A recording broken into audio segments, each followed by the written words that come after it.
श्री स्वामी समर्थ, श्री गुरुदेव दत्त, अवधूत चिंतन, श्री गुरुदेव दत्त. मी अनिता. आपण बघूयात घरात देव्हारा कोणत्या दिशेला असावा. घरात देव्हारा कोणत्या दिशेला असावा हे सांगण्यापूर्वी त्याहीपेक्षा महत्त्वाची आणखी एक गोष्ट, केवळ उपचार म्हणून किंवा घराची शोभा वाढविण्यासाठी श्रीमंतीचे धार्मिकतेचे प्रदर्शन करण्याच्या हेतूने देव्हाऱ्याची स्थापना कधीही करू नये. अत्यंत भक्तिभावाने, पवित्र तन मनाने व पैसा संपत्तीच्या स्वार्थी विचारांना थोडा वेळ फाटा देऊन उत्साही मनाने देव्हाऱ्याची स्थापना करावी.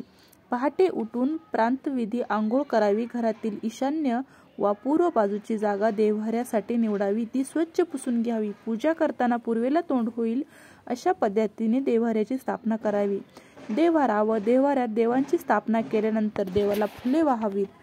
नैवेद्य ठेवावा. धूप जाळून सुवासिक अगरबत्ती लावावी. शौचालय, अडगळीची खोली वा पादत्राणे ठेवण्याच्या ठिकाणाजवळ देवघर नसावे याची कटाक्षाने काळजी घ्यावी.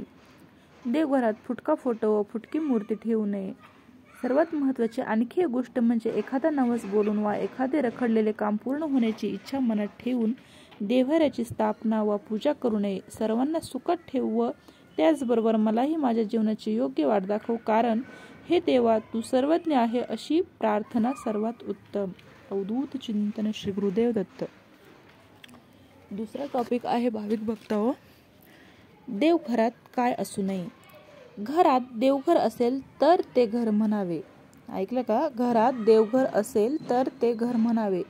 घराचे घरपण घरातील देवघरामुळे शोभते व देवघरात काही पूजा निषिद्ध असतात. हे न समजल्याने अनेक आपत्ती निर्माण होतात. त्या निषिद्ध बाबी कोणत्या याबाबत माहिती बघूया. पहिली आहे, दत्तक दिलेल्या घराचे अगर वंशपीडित पूर्वज घराण्याचे देव देवपूजेत नसावे. हे देव सोन्याचे असले तरी विधियुक्त विसर्जन करावे, नाहीतर पूजकाची वंशबुडी होईल, अनेक संकटांनी ग्रस्त होईल. दुसरा, संसारी माणसाने देव्हाऱ्यात मारुतीचे पूजन करू नये, कारण मारुती बालब्रह्मचारी आहे.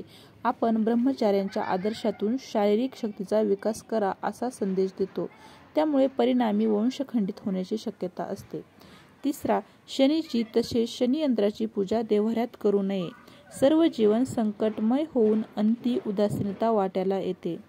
चौथा, देवघरात काळभैरवाची पूजा निषिद्ध आहे, कारण काळभैरवाचा स्वभाव अतिशय कडक व उग्र आहे. पाचवा, पूर्वजांचे टाक बनवून देवघरात पूजेत ठेवू नये, कारण कोणत्याही घराण्यात जिवंत किंवा मृत स्त्री पुरुष कुलदेव किंवा कुलदेवी असू शकत नाही. श्री स्वामी समर्थ, अवधूत चिंतन, श्री गुरुदेव दत्त. सहावा, देवघरात म्हसोबा तसेच मुंजेची पूजा करू नये. कुलदेवतेचे कृपाछत्र कुटुंबावर राहत नाही. शिवाय त्या मुंजा सद्गतीपासून पूजा करूनही बंधनात अडकवल्यामुळे त्याचे फक्त शापच आपल्याला मिळतात.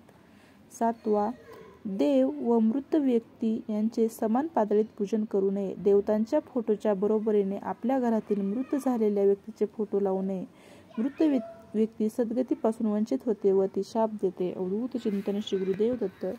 झालेली सेवा स्वामींच्या चरणी समर्पित करते. भाविक भक्तांनो, आपण वास्तुशास्त्रानुसार देवघर कुठे असावे, कोणत्या दिशेला असावे आणि देवघरात आपल्या देव्हाऱ्यात काय असू नये हे बघितलेलं आहे.